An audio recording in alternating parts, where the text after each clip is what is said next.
G'day, Doggies fans. It's the NRL Media Watch, episode 7. Got 3 stories I want to talk about. Paul Crawley and the way he's reported this Taukieaho potential signing by the Bulldogs. Look, there's some valid points in there, but I just want to sort of correct or bring some balance to what he's brought in that story, because I think it's crap and typical of him. He hates the Dogs, makes no secret of it. Danny Wielder. It's gone from being pretty much an advocate of players and of the Dogs. And a lot of clubs, he's been quite good to clubs this season, actually. Last couple of seasons, I felt he's made amends with some of the crap of the past, which we won't delve into. But he's just dropped way back down to where he was. Absolutely disgraceful. The bombardment of Josh Addo-Carr, but it's the last report that he's just done, talking about a meeting that was supposed to happen with Peter V'landys. So I'll go into that because it's wrong, and he needs to be strung up, and he needs a punch in the face, really. Now, nobody go punch him in the face, but look, plenty of people have said that I need a punch in the face, right? He needs a punch in the face or a slap. Maybe Addo-Carr can go and slap him in the face. It won't hurt much. Like we saw what happened to Reece when he punched Reece Walsh, and at the Koori knockout, he punched someone. He punched a front row forward who had king hit him twice and knocked him out. So he had a go at him. Didn't do anything.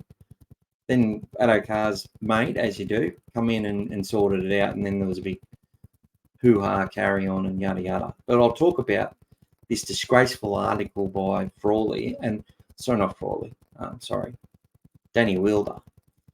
And he, I can't believe any Bulldogs site would show it, to be honest. The other one is the Anthem debate and how typical that is of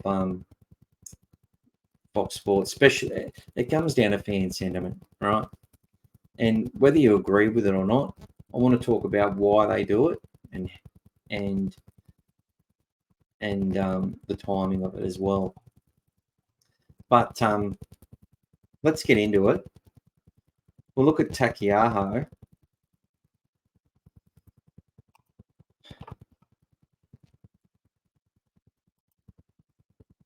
So I'm just going to bring up the screen to have a look at.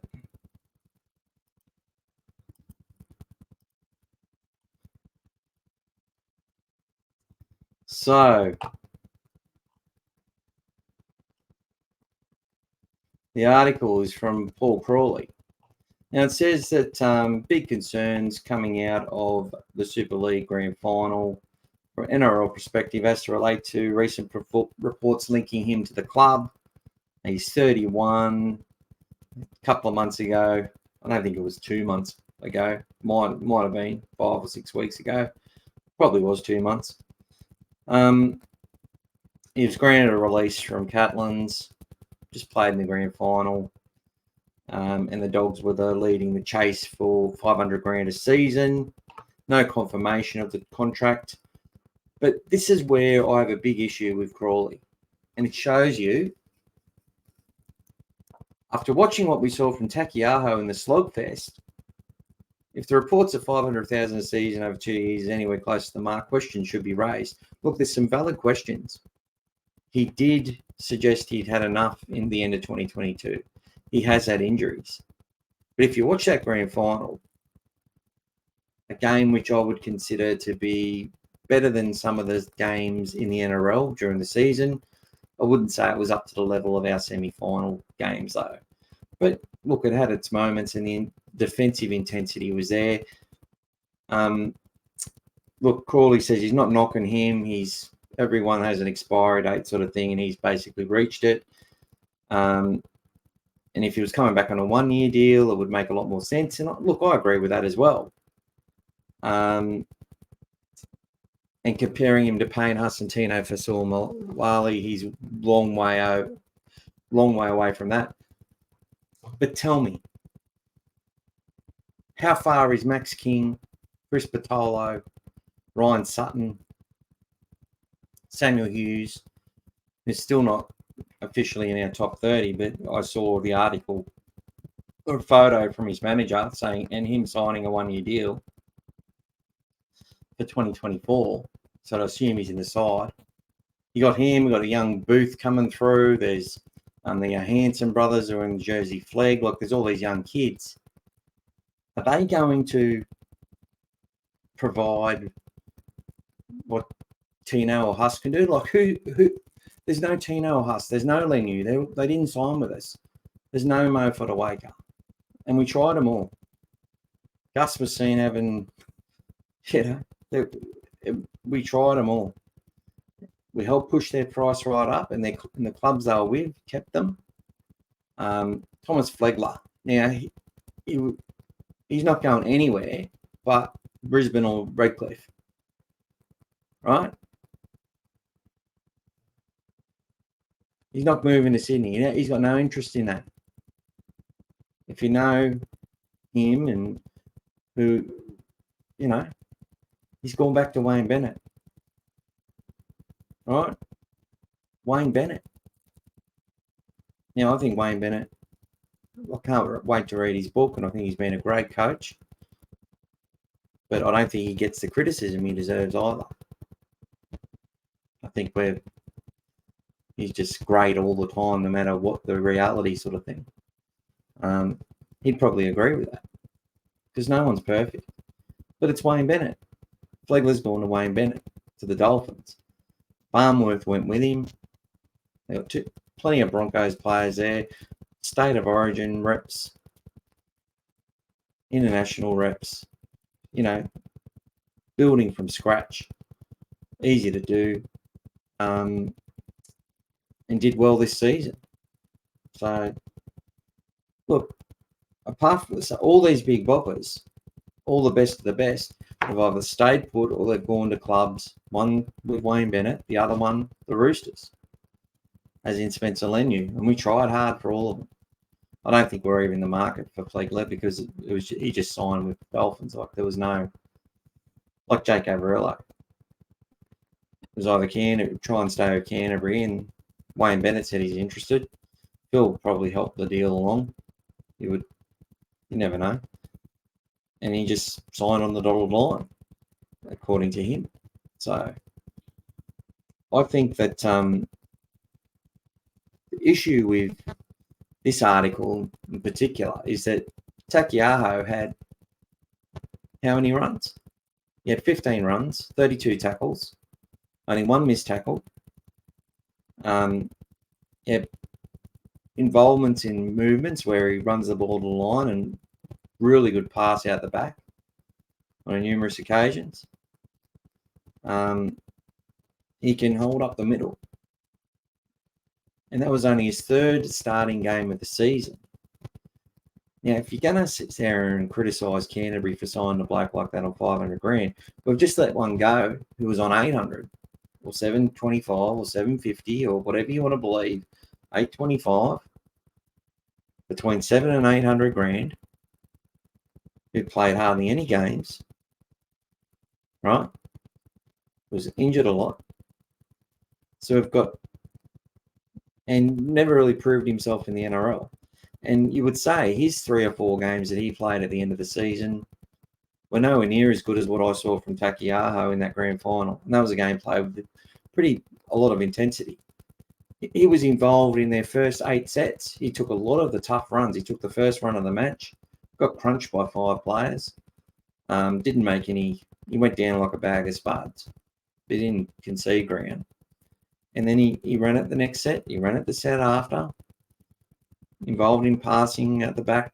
So the first 8 or 9 sets that they had, he contributed. And there were plenty of other forwards in his team that didn't. I think he ended up with the 2nd or 3rd best stats for the forwards in his side. Now, I know it's not the NRL, but he did well. I felt he had a very solid game, put it that way, in a bit of a dour affair.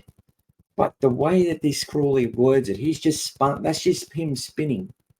It's just a spin meister at his best. It's probably someone said, "Oh, how'd Taukieaho go?" Oh, all right, not special. He didn't watch the game, because if he did, he wouldn't have wrote an article like that. I promise you that. Would have been written with a little bit more,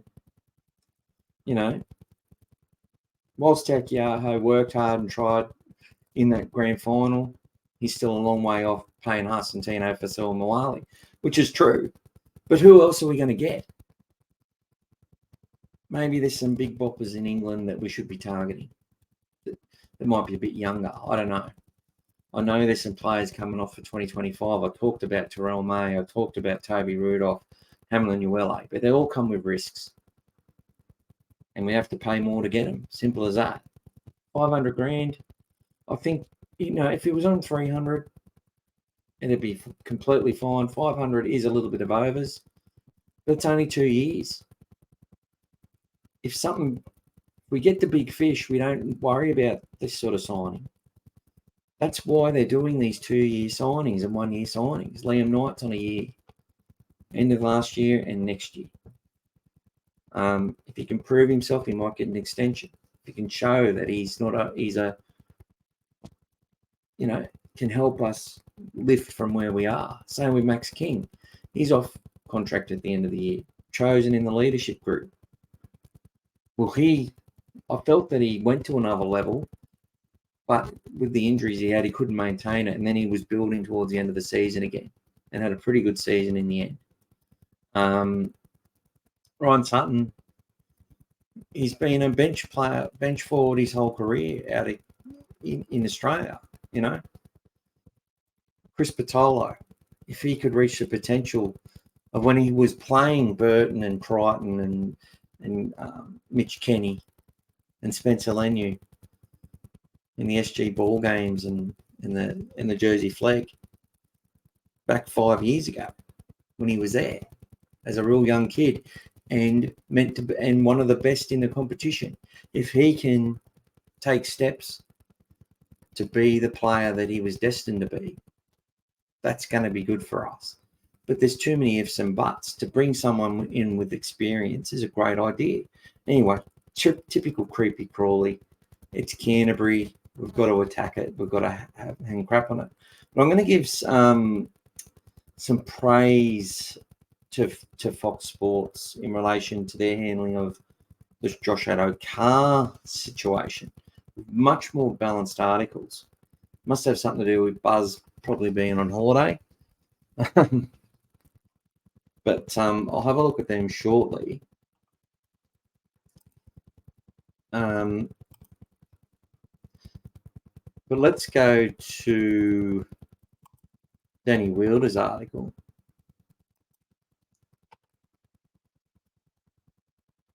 As it says, Danny Wielder, so he's gone, the way that they sensationalized the knockout at the Indigenous Aboriginal knockout, been running since 71.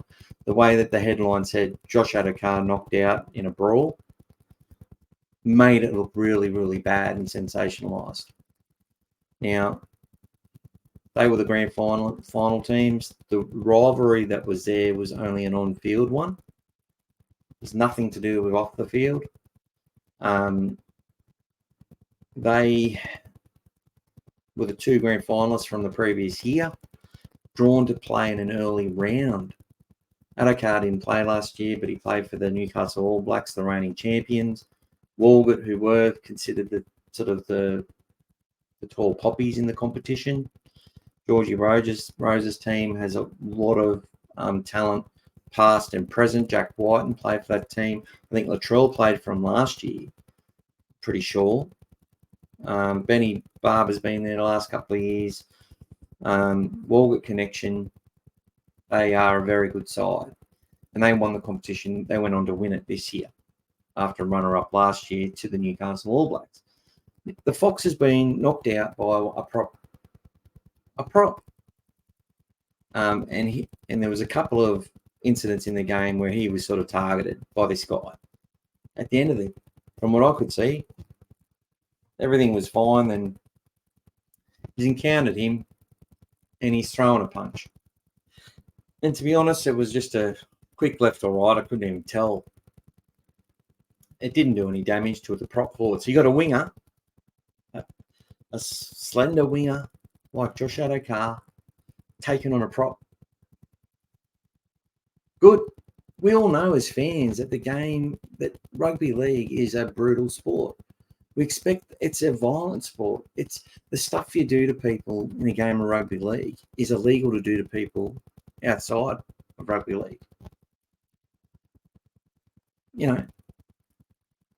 But you're not allowed to take drugs in rugby league, inside or outside. It's illegal both. Yet people on drugs are getting 1 match suspensions. Josh got 2. But the issue is this third article by Wielder. He words it that Josh Addo-Carr has gone and done another thing to embarrass Canterbury. When the fact of the matter, and the way this is worded, and I'm going to clear this up completely for those who are unaware, this all happened prior to him going away to PNG. Okay? Yet Wielder's basically made out he's gone out and embarrassed himself again and embarrassed the club. It's sort of making out like the club sort of had enough and wants to get rid of him. And I think this is a diabolical article. Then I'll show you the Foxtel version, and 3 claps for Foxtel, for Fox Sports on this occasion, because they've done a really good, what I felt, a really good balanced article, and even referred a little bit to what Danny Wielder has said as well, but they've got references from supposedly from the Fox's manager and that sort of stuff. But let's get into it. Golden opportunity goes begging for stray fox by Danny Wielder in a horrible case of bad timing mixed with terrible behaviour. So let's just bring him again. Josh has embarrassed him, Bulldogs club bosses again, and wasted the time of the boss of the game, Peter V'landys. So he said he's again done this and wasted the time of Peter V'landys. Addo-Carr was meant to have a high-level meeting with ARL Chairman V'landys just days before he was involved in a brawl at the Koori Knockout on the Central Coast. So how can it be again? He's done something again when it was happened before. And since then, he's had a meeting with Gus Gould and everything's been cleared and sorted out. And then Danny releases this the day after that article to say he's done something again, embarrassed the club again. But then it happened before. Look, again, he's after, not before. It's important because it's a misleading headline. Obviously, clickbait, and let's kick Josh Addo-Carr in the gut some more. A meeting was called by Bulldogs General Manager Phil Gould to help Addo-Carr plan a career after football. So Gus arranged it on behalf of Addo-Carr. He was a late withdrawal from the meeting because of his selection in the Australian Prime Minister's 13. He got selected, so he had to cancel the meeting. And he sent his manager there to talk about it on his behalf. Because he went to Papua New Guinea, in which he was one of the most celebrated stars that were over there. He was absolutely involved with the kids in the community when he got over there, doing what he does, giving back, right? And then he had to pull out. Now, but the way he words it here, Addo-Carr was a late withdrawal from the meeting because of his selection in the Australian Prime Minister's 13. Albo selected him with Mount. What, he's supposed to say, nah, sorry, I've got a meeting with Peter V'landys. I can't go. What? Addo-Carr, but he also tags on to the end of that, which he also withdrew from. Like, it's like he's making these commitments and then pulling out of them. He withdrew from the meeting with V'landys because he got selected in the Prime Minister's 13. He goes over to PNG and he's injured. He tweaks his hamstring or whatever. It's not quite right. Okay.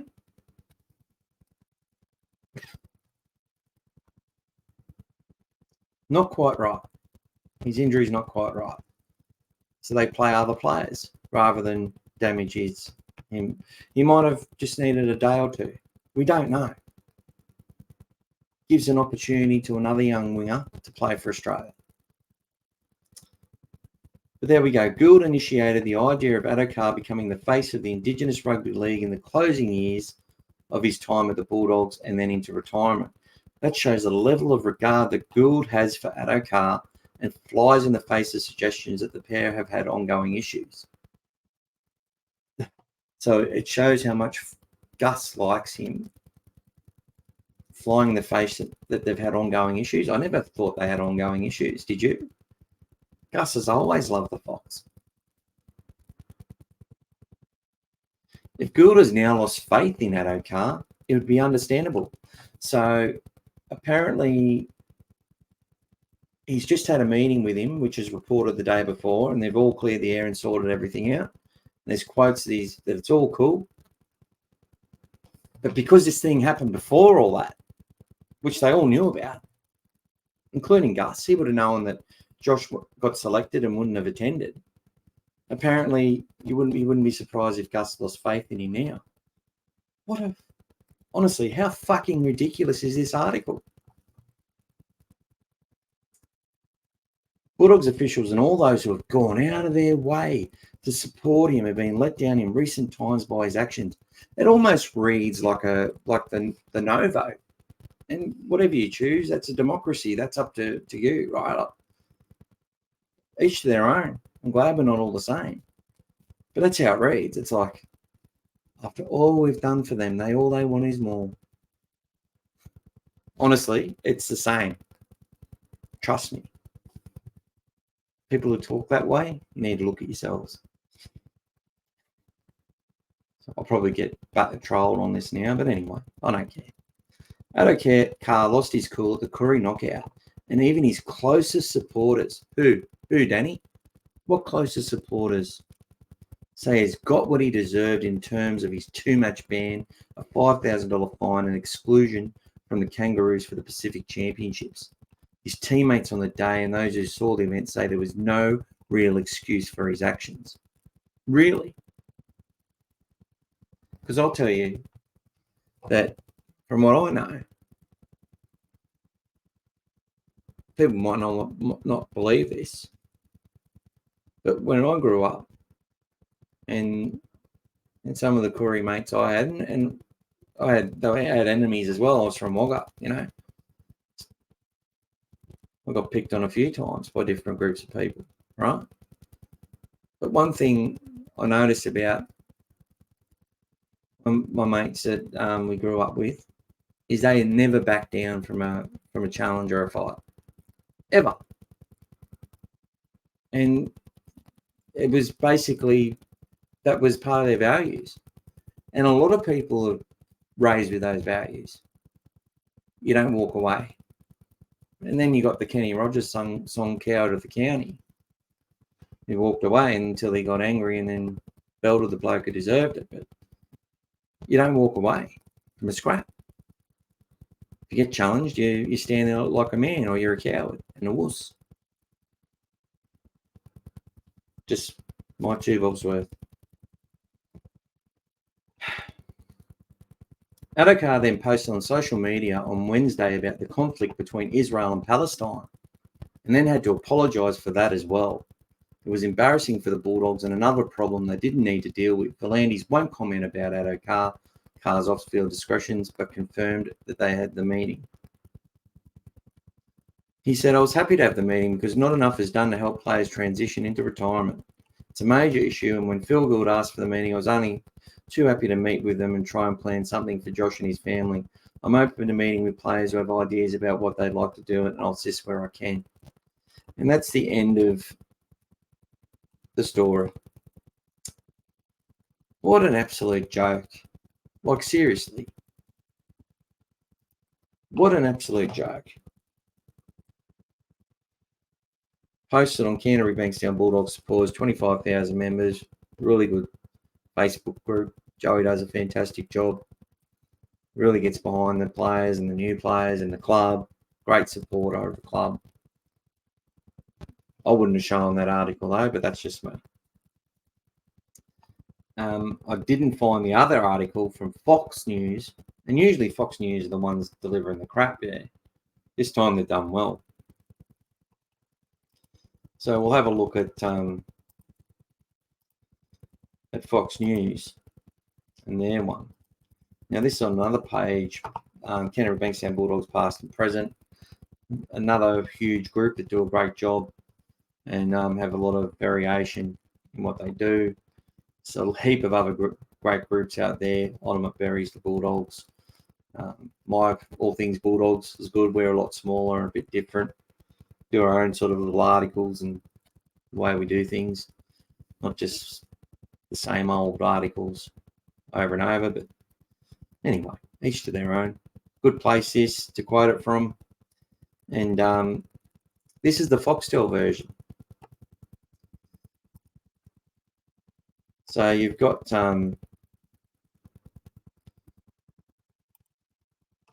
I'll let it run, and part of it will run down there for you while we go through it. The manager of Josh Addo-Carr has declared the star winger has not at any stage been shopped around by the Bulldogs. Fantastic. It comes after Addo-Carr met with the club's general manager of football, Phil Gould, on Friday, after what's been a rollercoaster few weeks where he's been caught up in two controversial incidents. Addo-Carr's manager, Mario Tartak, told the Sydney Morning Herald that the 28-year-old was assured his future is safe for the Bulldogs, but has been asked to become more of a leader.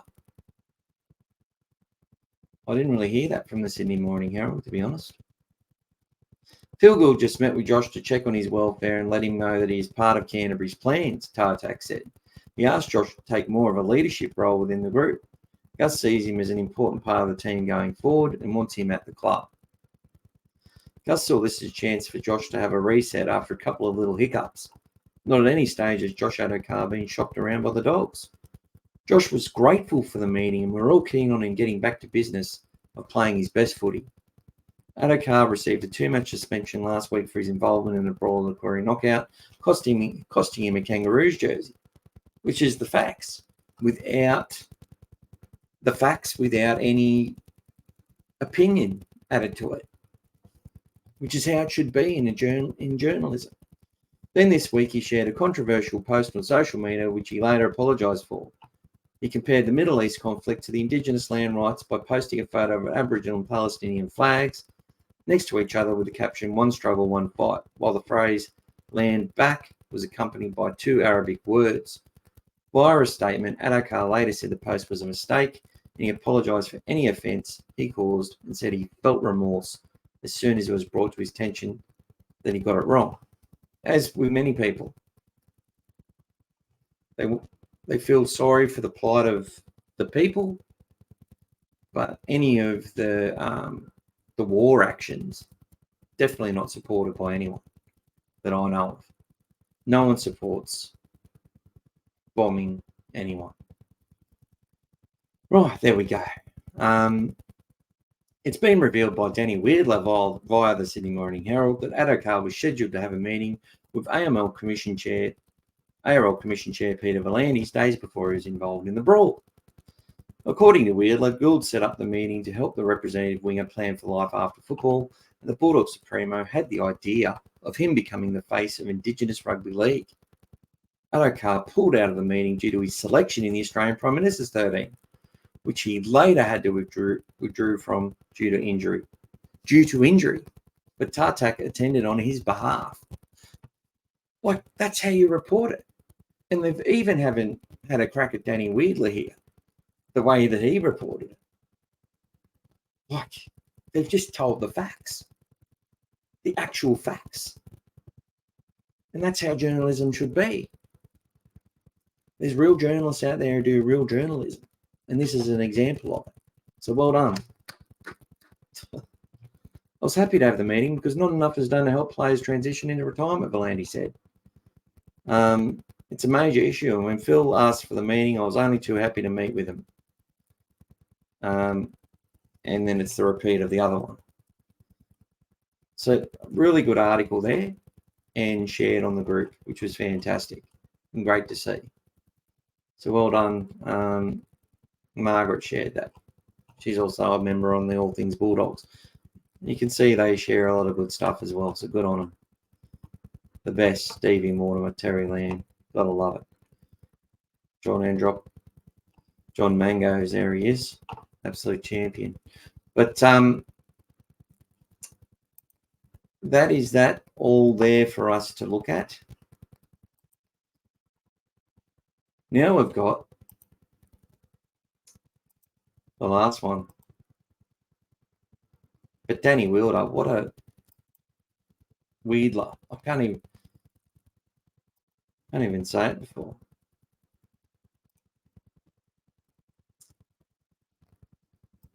Let's check this out. News.com, unfortunately. So Peter Peters and one of the others. If you wear the jersey, you sing the song, you should be part of playing for Australia. And they circle the Aboriginal guy, the Indigenous player, Selwyn Cobbo. Don't sing, don't play. Legend Savages players over Anthem snub. But of course, this is what I don't like. The circling of Selwyn Cobbo. On a day where 60% of Australian sentiment was that the yes vote would be dividing for Australia. And again, they go with the not singing the anthem, just like they had with Latrell and Cody, and act like it's new news. Why are we talking about it again? There's no need to. They've all said their part on it. And now all these other people are, coming to the defense, luckily, of the guys in question. Apparently there's 4 of them. I really don't care. Not everyone sings the anthem. That's up to them if they don't want to sing it. Right? Honestly, does not care. It doesn't mean you're not unified to the cause. And even if you go out and have a bad game, that's got nothing to do with whether you sing the anthem or not. If they don't want to sing it, don't sing it. It's not like some people don't want to stand for the Union Jack.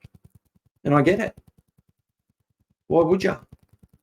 I know we want to move forward and be united and all that sort of stuff. This is rugby league. It's sport. If they're playing for Australia, yes. They're wearing the green and gold, yes. And they're living childhood dreams. But they don't have to stand and pay homage, or whatever the word is, to the Union Jack or sing the national anthem. As much as they've tried to change some words around and to make it more inclusive, a lot of these anthems were made without Indigenous people in mind, okay? When that was created. So it's from a time where they couldn't even vote, and literally the dogs were treated better. Not by everyone, but by society as a general. You could get away with treating fellow human beings like absolute garbage. But we're getting political now. But I suppose this is a little bit political in the post itself. And it just seems to be a common thread at the moment. I know people get angry when people play a race card, is what they call it. But can you blame people for playing a race card when you specifically target them for not, going against their own values when it comes to things they're passionate about? Or when an Indigenous person is circled. Bulldogs could play a race. Bulldogs Lebanese supporters could play a race card, for example. The news targets people from the Middle East. Hasn't been as bad in the last year or so, but since 9/11, absolute racism against them in the media, and calling Bulldogs fans rapists and all this sort of stuff, and terrorists. Unbelievable, because of the area. which has got so many different beautiful cultures in it. And most people are just absolute hardworking, family orientated, especially a lot of our Muslim friends. Don't drink, don't smoke, live clean lives, follow the religion, travel out home, travel out of Australia each year because the religion says they've got to go home, pay their respects. Like, so committed, passionate about the Bulldogs, buy their memberships,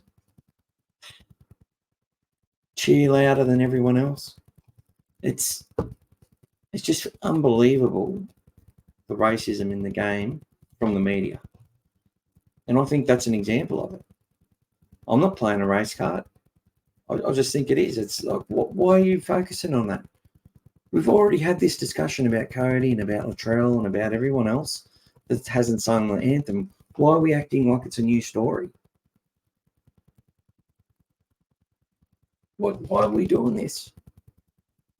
People need to stand up and say, why are we... Look, even if you say, I think everyone should sing the song, that's my opinion. But do we need to talk about this again? Do we need to...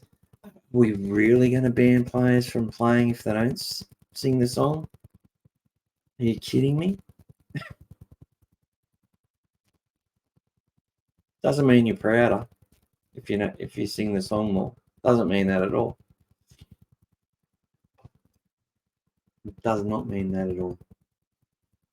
Anyway, a lot of people will disagree, will believe that they should sing the song, that everyone should sing it. No matter what you believe, you should sing it. If you're playing for Australia, you should sing the song. I get it. That's your opinion.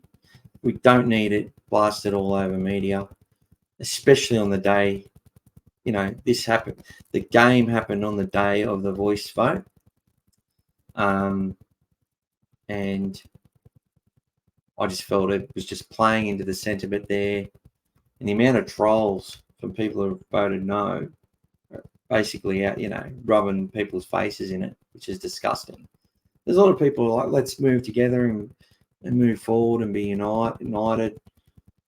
But they were saying that before that. They were like, yeah, let's get united. Wave the Aussie flag with the Union Jack on it. Sing the song. Let's forget about everything. Let's move forward. And I get that as well. But that's not how everyone sees it. And I just think that this was disgraceful journalism yet again, and taking opportunity based on fan sentiment so they can afford, so they can get advertisers, clicks, which pays for the game. I get it all. I say it. It's a disclaimer every week, but really have no time for that. And I hope people, even if you believe they should sing it, why do we need to show it in the media every year? Like, honestly, we've had the discussion. Let's leave it. Anyway, that is NRL Media Watch. 40 minutes.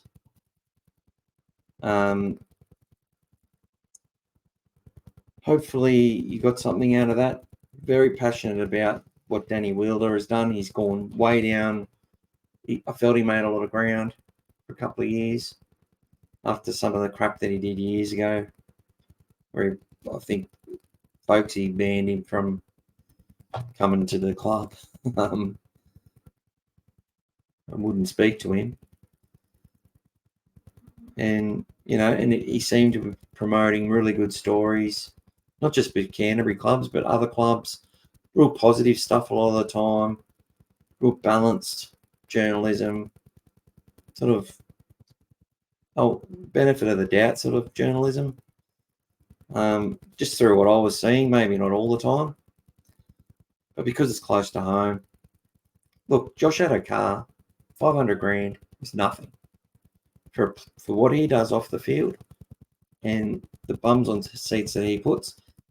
Our highlight reel wouldn't exist without Josh Addo-Carr for the last 2 years. He's been phenomenal. He's been great. And I hope and I really hope that continues. And I look forward to seeing a left edge, hopefully, that includes, Viliami Kikau, Matt Burton, Stephen Crichton, and the Fox. What a left edge that'd be. Hopefully that's the case. Anyway, that's my thoughts. Thank you so much. Have a great day, everyone. And, don't take crap from the media. Honestly, it's just absolutely rubbish, the stuff the Crawley and Wielder and that have been talking about. Just absolute rubbish. Take care, guys. Thanks to everyone who subscribed. Still going up, which is great. Which is fantastic. And thanks to all the podcast listeners as well, who really appreciate the feedback that we've got from you guys as well. So thank you. Take care. Thanks.